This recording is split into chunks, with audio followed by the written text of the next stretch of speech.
Jangan ajak orang bertumuk di luar. Saya dah kenakan pendang 10 hari. Dalam kenyataan Kalau lah speaker. Saya minta oleh Pendang Kota speaker Baru. kalau dia. Pendang 1.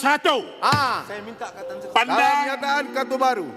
saat lagi Kota Baru cakap, you masuk. Jangan kacau sekarang. Alright. You bangun sekali lagi, automatically you out. Listen to me. I mean it. Okay, mulai. Pendang.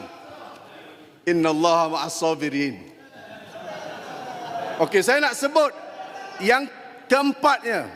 Soalan dia kena mukakan oleh Kota Baru. Apakah ini gara-gara ulangan peristiwa Memali 1985? Nanti saya akan terangkan. Ini dibawa seolah-olahnya naratif pertamanya. Dia kata masuk secara Itu kamu menyerbu. sangkaan jahat. Yang kedua, Kamu yang menafsirkan tembak. seolah-olah. Itu sangkaan yang jahat. ketiganya, Hei, duduk! berkaitan dengan Memali. Duduk! Keempat, Duduk! Duduk! yang keempat, Apa? Pangkalan campak. Apalah? Jangan, kalau you nak fight, you tell me, you want to fight now. Pakai cepat. Do you want to fight now?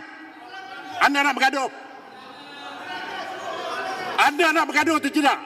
Speaker, Hulu Langit pun sama. Sangat silap. Listen to me. Jangan ajak orang bertumuk di luar. Saya dah kenakan pendang 10 hari. Don't do that.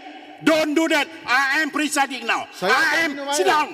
Saya ajak minum air. Siapa kata saya ajak bergaduh? Come on. Don't.